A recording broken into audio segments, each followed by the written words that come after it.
Hi, everybody. Hi, everybody. This is Mike Payne, your podcast host for today. And our guest today is Daniela with The Bridge. And you do, ethnic foods here in Calgary.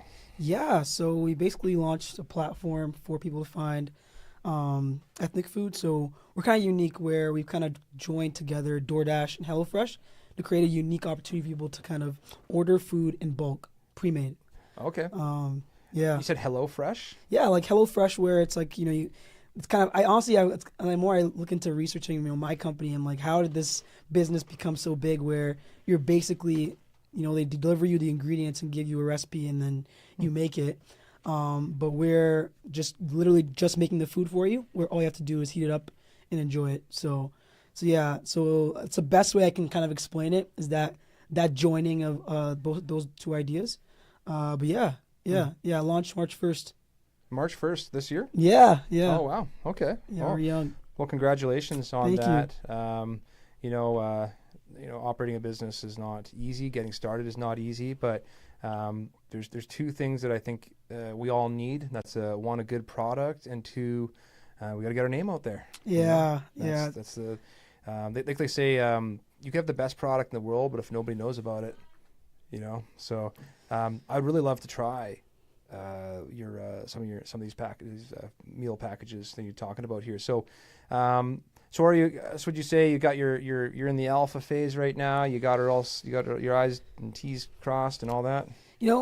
I'd say we're getting there. So so I'll kind of go a little bit into kind of how it works is. So we're like an intermediary. So we're an intermediary between the chefs and the customer. So we have kind of been able to create this platform by finding local restaurants or caterers that specialize in ethnic food. So whether it's someone who makes Nigerian food, Jamaican, Filipino, we just partner with them to come join our platform. We kind of tell them how it works. So they basically create a menu that has 5 different options, but that's in one meal kit. So in one meal kit, you get 5 different dishes, but the food is pre-made. So the hard work is done for you. Because with ethnic food, it takes a while to prepare. It's not something you can whip up when you come home from work. It's gonna give you a couple hours. Right. Yeah. So we kind of take that ease for the customer, and then we have the customer order from our platform, and that's delivered to their door. So from ordering on the platform, so by that you mean like go to your website? Yep. Yeah. So we're in our MVP stage right now. Obviously, software is pretty pricey. Mm-hmm. So for me, I just kind of want to make sure that, we're getting all the feedback we can, and then putting that into what I call version 2, where we take all this feedback from everybody and then see what, what's most important for customer experience as opposed to what I want, and then, make those changes. Because we're looking at like about 2030 for something like that. So I want to be very educated, because with software, you can create anything, right? Like I have an idea, I want to implement it, and you put that in and nobody likes it and you spend thousands of dollars. So I'd rather just be a little smarter, taking everybody's opinions, good or bad, and then make a product that everyone can use. Right. Yeah. Well, I generally personally like to look at my competitors and see what they're doing right, and I try to do it better. That's something that I like to do. I'm not a fan of reinventing the wheel, but in that sense, how would you say, like, so you got the platform, so I go on your website, I make my order there, and then how does it arrive? Yeah, so with how we do it, because we want to, because we're new, we also want to make sure that we're 100% meeting customer expectations. So all orders are made or are completed 48 hours in advance. You can't even order same day. Okay. So that kind of allows for chefs to plan whether it comes with marinating and whatnot, because that's also important for your experience, and also our delivery company to make sure that your order is delivered specifically at that time. Okay. Because we've taken some things with DoorDash where orders are late.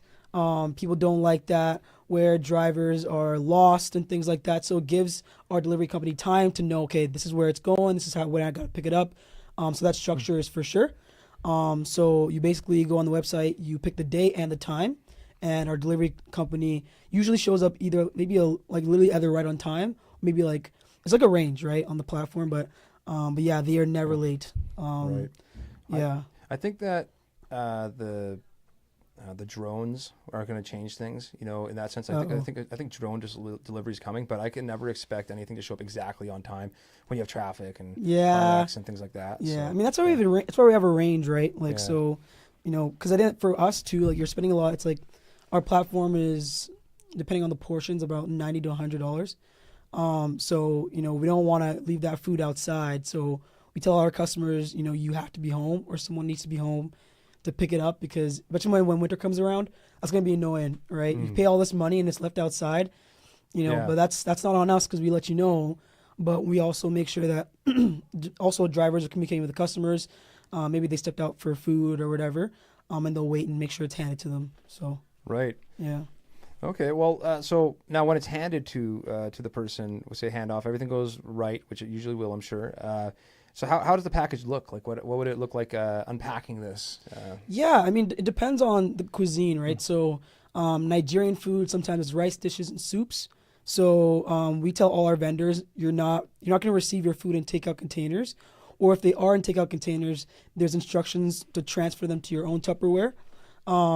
But you know if it's a soup, the food is made that day. So it's made fresh with instructions of like whether like I'm talking about Nigerian food, you know, rice can't last in the freezer, so you're not going to put it in the freezer. Maybe it has a fridge life of maybe a week and a half or something like that. Whereas if you have a soup, you could put it in the freezer and it can last for however long you don't freezer burn it. Right. But the food is basically portioned out, so you have to do minimal work really to, you know, because when I think about it, if you're getting like a big bowl of soup, like a big, you know, jug of it, you know, taking whatever you want out and then like defrosting it, taking whatever you want out and then refreezing it is a lot of work. So all the food is portioned to what you would eat that day. So if you're going to defrost something, it's that day. It's like the same portion that you would eat if you were eating for that day. So all the food is portioned and prepared, so it's ready for you to put it in the fridge or in the freezer. So no styrofoam. They're like all of our chefs know that. No styrofoam. No, you know, takeout containers without instructions. So what's the problem with styrofoam, if you don't mind me asking? I mean, it just doesn't like you know, lasting in the fridge. Right. I think health wise, the seal isn't as good. Right. As you know, if you had like a Tupperware with the proper seal on there. Just want to protect your food, right? Like you paid so much money. Yeah. Like that's the difference between us and DoorDash, right? Like you want you to be able to have the opportunity, like when you make a dish down at home, if you have leftovers, you're going to put it in your Tupperware and put it in the fridge. Right. So it kind of brings that homey sense of like, okay, you didn't really make the food, but it feels like it because you're taking out your Tupperware, heating it up like you would any regular dish and still enjoying it. Right. Right. Yeah. Okay. And now when it shows up, does it show up warm? Yes. I mean, depending on when they made it. I mean, that's actually a good question. But I think it also depends on the cuisine. Like, I know our Korean vendor, he makes cold noodles. So he's not going to make the noodles down because then it would wreck it. So he has instructions on how to make the noodles. But the soup and the stew or whatever is already pre-made. So it can be warm or it can be cold. But it's still like they'll always provide instructions. And if they don't, there's a penalty for that on their end. Got it. Okay. Yeah. And is there like a minimum order? Yeah. You know, I've learned you know, maybe if my market isn't everybody who wants to spend $90 on something they don't know. So you know, we've asked some of our vendors to make it like three dishes. Even we have a Cambodian vendor who just came on with two, like a combo two. So okay. I think the one thing is we don't sell single dish orders at all. That makes sense. Yeah, because you know we want you because at the end of the day also, you know, we're working with a third party delivery company, so you know your delivery fee is not going to be $2 if I'm being candid. But you know what we're trying to explain is that hey, you're getting a lot of food. So, you know, it's not like you're just getting one dish and you're paying an extra $20 for that dish and it's $40. Got it. So all the prices are built in. It's totally understandable that you need to pay somebody to drive to deliver the food. And I think it's a very reasonable price, you know, like from what you're saying to me. Now, is there an option for the person to pick up the order? Yes, absolutely. Absolutely. I mean, everybody has, you know, where they'd rather pick it up from wherever it is and also save that money. Right. So yeah, absolutely. Because like how our delivery even works is that it's priced from the chef's location to your home. Right. So if you live in the Northeast and you're ordering, or if your chef lives in the Northeast, you're ordering from the Southwest, that delivery fee is going to be hefty. So if you want to pick it up, you definitely can as well. Right? Yeah. I like that. If I could interject, I'm just going through the Bridge website actually, and you can select a vendor essentially based on the type of cuisine you are interested in. Yeah. And it actually shows a variety of chefs that can cater to that specific type. And so as you were saying, it would kind of depend on where they are in the city, I guess, in terms of how long it would take to deliver and cost and whatnot. Yeah, I mean, I don't think the time isn't really an issue. It's more so how much, because of the distance. It's more so the distance than time, because the customer kind of determines when they want. Because also it makes it easier for everybody. You know, chefs want to know what they're making when. That's literally all they need to know. Whereas delivery company needs to know where it's going and what time it needs to get there. So it makes it kind of brings it back to making it a little more simple. Yeah, that's all baked into customer experience as well. Right. Yeah. For some reason, I think that like it would be a good idea to like mark off the times that are rush hour. You know, because like you're not getting anything on time if you're delivering at like, we'll say 8 a.m. or like 4 p.m. to 5 p.m. That's a good point, actually. Because you get stuck in traffic for sure. Yeah, that's a good point. Yeah.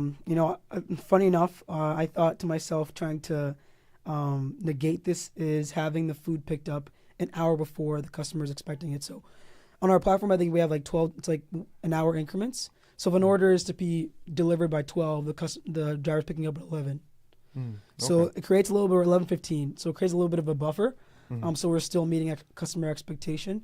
I would rather them pick it up at 11:15 than maybe 11:30, thinking, oh, it's only 20 minutes away, and then something happens and now it's 12:45 or whatnot, and the customer's been waiting, and so yeah, it's trying to beat that. Yeah, that's not. That's the logistics definitely not easy. Oh, well, tell me about it. Yeah, nothing's easy. And that's a lot of people don't. I mean, I think a lot of people maybe know that. I don't know, but I know that once you get into your niche and the thing you do, it's there's a reason why. I mean, it's called work, So. Yeah, no kidding. Yeah. So what made you want to get into this anyway? Honestly, it started from I'm from Nigeria, so I live by myself, and I don't live with my parents anymore. So I kind of miss that. Once in a while, you kind of miss your mom's cooking. Like you're on your own. Yeah, you get to buy whatever you want, but then some of my more traditional foods I missed eating because I don't know how to make it. I know how to make. To be fair, I know how to make like one or two, but some of the ones that I'm used to eating that I love, I genuinely don't know how to make it. And the only time I really get to experience that is going to a restaurant, or maybe my aunt will come by and drop something off in my freezer. And I thought, wow, like, what if I could get something every week where instead of spending all the money to go buy the ingredients, the time to make it, it would save me so much time. And I thought, wow, probably other people who are from different backgrounds, they're probably experiencing the same thing. I grew up with a single mom, like having to take care of 3 kids and still maintain your culture through food is a lot of work. Right. Like I'm talking like our food can take 2 to 3 hours to prepare. And you're sitting there waiting for this to stew in, this is marinating. So, taking that ease off, just knowing that somebody else has thought about that. There is a HelloFresh. Like HelloFresh has, and some of these other meal prep companies have like, some of the standard rice and chicken or butter chicken or some like unique Canadian, invention. But there is nothing that kind of allows you to explore something you've never really tried before. And I think, I thought about it both sides, cool. Yeah. First it comes from the idea of people like me who are from a different part of the world, and really miss that sense of home. So I'm talking like new people who come, and whatever. But also on the flip side, if you don't have the money to travel right now, you can really travel anywhere with the amount of immigration there is in Calgary right now. That's what I was thinking. And yeah, and like let's say you're trying to go to, Malaysia, and you want to prep your stomach for what you're about to experience, you can order that food from the Bridge for a week, prep yourself, so when you go there, you know what to expect. And then same thing when you come back, oh my gosh, I really love that dish they made or whatever, you can come back and still eat it in your home, right? So with how much Canada just pushes for immigration, and just welcoming culture, I think that's something that we can really take advantage of. Yeah, because I think that's a problem, and I know like my wife, she's Mexican, and we just came up from Mexico, and one of the first things that she wanted to do was find Mexican food. And, but there's a lot of knockoff, like going to Taco Bell is not like the same as going to basically a taco stand in Mexico. Like they're using different ingredients. Like so like I think here in Calgary we have a lot of knockoff ethnic food. Like finding that actual like say a person from Nigeria who knows what Nigerians generally like to eat, or somebody from China or whatever, So I know Chinese people don't like the, 100%. They don't like Chinese food. Like, I mean, like what we call Chinese food. Yeah, anyway. I think it just comes from what's so familiar to Canadians. So when you think about, I want to venture out of my comfort zone. Yeah, you're gonna go order Indian food, Chinese food, because I know butter chicken. I saw it at Safeway or whatever. So we've kind of, I guess, Canadians have kind of created what we think tacos look like and whatnot. But from my experience, with trying all these different cuisines, and there's a really I'm not sure if you guys have been there, but probably Bravo restaurant in the southeast. No. I think they're I don't know what cuisine. I think it's maybe Latin. I think it's Mexican, but very good. Like they even have these like, oh my gosh, like man, like there's like plantain empanadas. So it's like they like they mush down the plantain so it's ripe.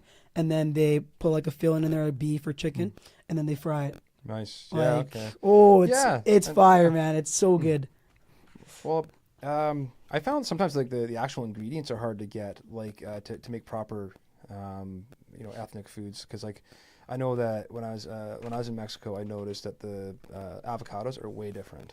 Yeah. Yeah, like we get avocados from Mexico up here, but they're not the same as the ones that they eat down there. Like the ones they eat down there, they're bigger, they're softer, and they're just way better. Like you can eat them just straight. Like I'll cut them and I'll just eat it like a meal. Like it's a way different. Yeah, but just getting a hold of sometimes the ingredients is tough to make proper food. Yeah, I mean, and also that's where it's funny because my vision for the bridge is so much larger than food.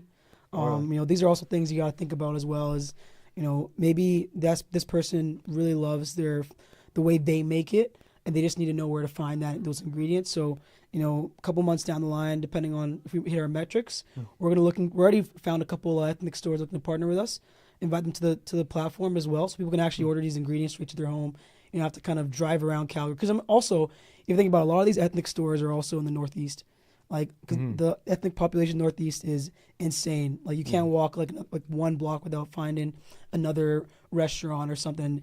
And a lot of those places, they don't do a lot of good marketing. Right. So a lot of them aren't even on Google, right? They don't know how good SEO works and things like that. That's why some of these more popular ones keep coming up, where they're in the Northwest or Southwest or downtown. Rich, authentic restaurants and business owners are in the Northeast. And they're very limited to just that community. So, our hope is also to expose people to them, but also invite people to kind of, order ethnic ingredients from them as well to make their food. So I'm sure we can find your wife's those ingredients for those dishes in Calgary for sure. Yeah, I'm sure too. Yeah. Well, that's the thing about Calgary too is it's actually not that hard to get what you want here. I mean, it's not that hard. It is hard. You got to look around, but it's here. Yeah. That's the thing. I found that in. Like again, when I was living in Mexico, it wasn't the same thing. It's hard to find, food you'd find here that are for like basically known as like culturally Canadian. Like you can't find like poutine or things like that. Yeah. But I found something interesting about Mexico is they don't have coffee cream. They have evaporated milk. Oh, you know what? That's better in my opinion. In my opinion, that's better. I use that in my tea. Okay. Like no. It grew on me, but to say this way, I prefer a nice 18%. Oh my gosh! No, you gotta make the jump. You gotta make the jump. It's gonna be slow, but you know what? I think it's so much better. It makes it richer. You probably experience it's a richer experience than. Yeah, but Mike doesn't drink real coffee. He drinks decaffeinated coffee, so Okay. he's just a coffee poser. Well, I think I had to lay off. Okay, but You're peeing too much, Mike. I Gotta lay off the caffeine. It did make me pee a lot. Yep. TMI though. Problem is I drink too much pre-workout, and then I have to watch my coffee intake throughout the day for that exact reason. Hey, you know what? Pros and cons. TMI. Pros and cons. Pros and cons. But I will say though, what I really liked about Mexico is they had better brown sugar down there. They got a better just a better contact, better taste, better it's like just fresher, I guess. Is it like finer? Is it finer? Or is it still? It was thicker, I think, a little bit thicker, but it has like a higher humidity content in there. Like it just kind of like the stuff up here is like really dry. Oh yeah. Down there it's kind of sticky, you know. So it's interesting. Like yeah. I wonder if it's because of the moisture.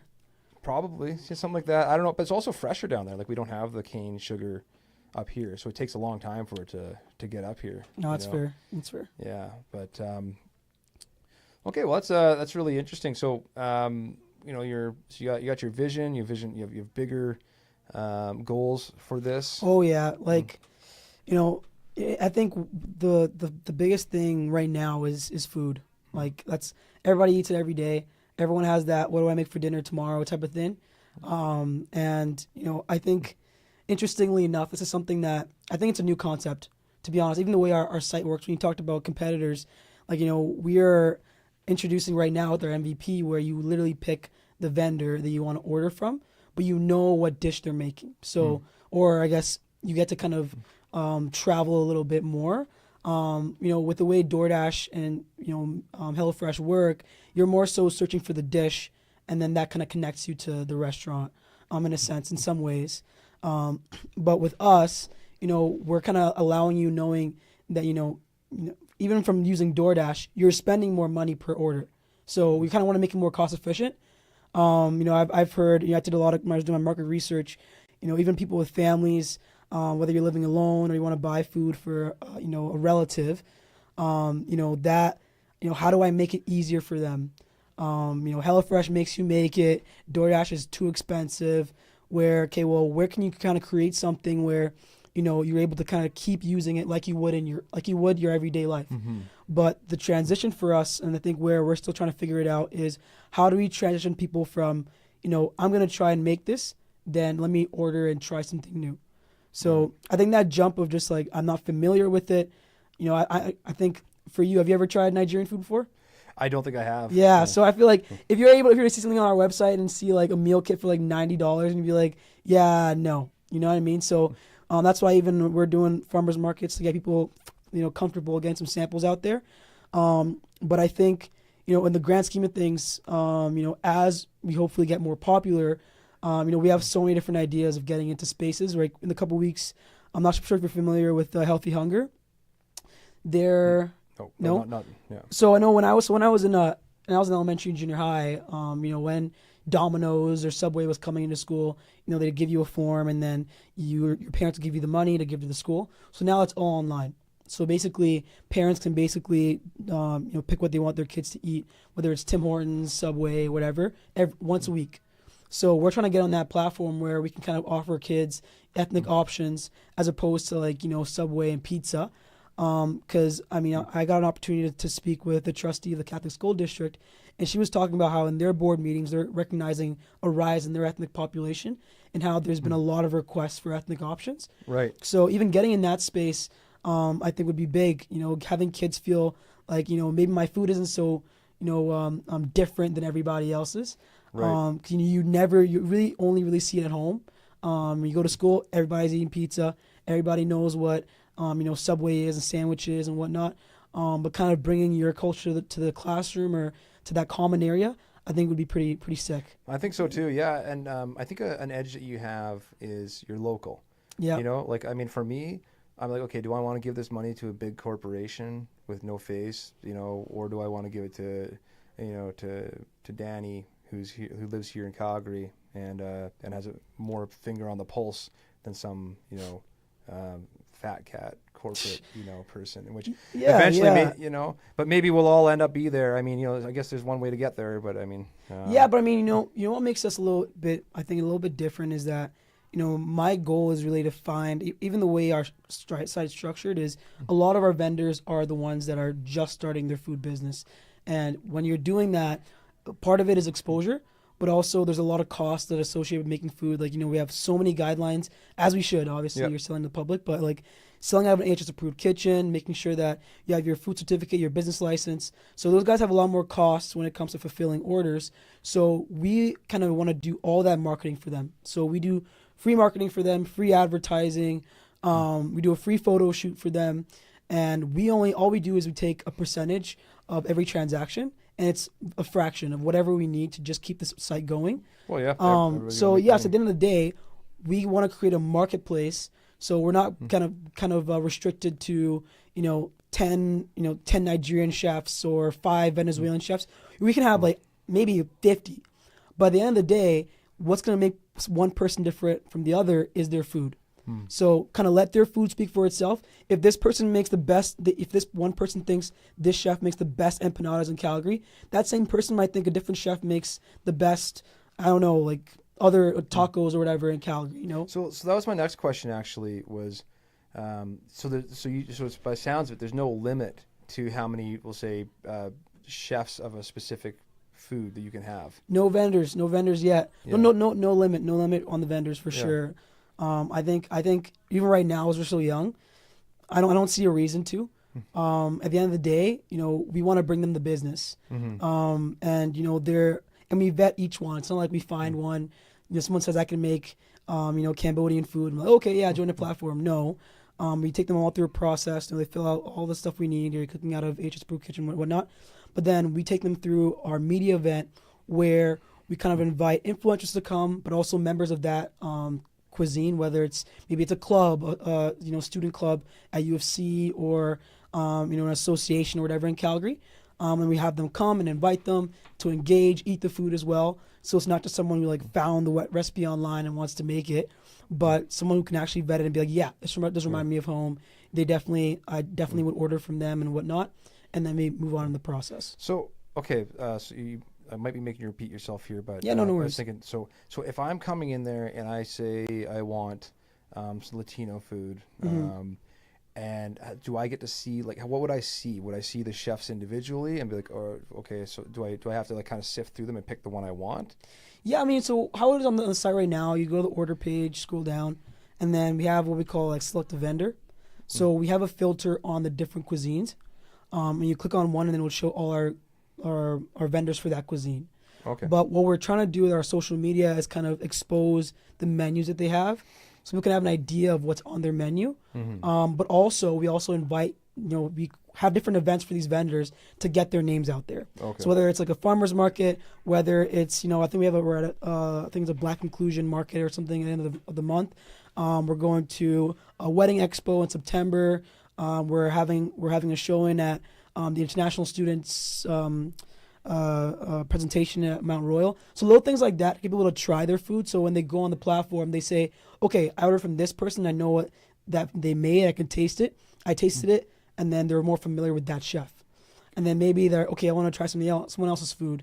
And then they can, transition. That makes sense. Yeah. Makes sense. Okay. Interesting. Yeah. Well, I'm definitely going to take a look at that. I definitely got to get in there and see if the wife likes anything. Do you have a Latino section yet? We have Venezuelan empanadas. I'm working on getting. I think she does Latin food. I don't want you to quote me on this, but yeah, I think she does Latin food. But I think just Stampede right now, so everyone's slow to get back to me. Right. But we're onboarding about 9 more vendors. Greek, we got Indian food, Pakistani food, and many more coming on board. So do these vendors approach you? Do you approach them? At the beginning, it was just me. I was, calling, DMing. I even go to the restaurant and sit there until the owner kind of had time to talk to me. But yeah, I think as we get more popular and as our page kind of grows, we have people reach out to us. But there's some where people are they recommend oh, I really love this one restaurant. I would love for them to be on the bridge. And then we go and I'll go reach out to them and say, hey, we've had a lot of inquiries about you joining our platform. And then that's how we get those guys to join us. But yeah, slowly we've gotten quite a few inquiries. I'd say for the 8 vendors we got, I think about 6 of them found us online and reached out to us. So yeah, slowly. Cool. Slow and steady. Cool. Well, Well, I wish you with the best of luck in your endeavor, and it sounds like you're well on your way to success. I mean, that website looks really crisp. No, I appreciate it's that. Functional, and and I do like your logo. It's what inspired your logo? Would you say?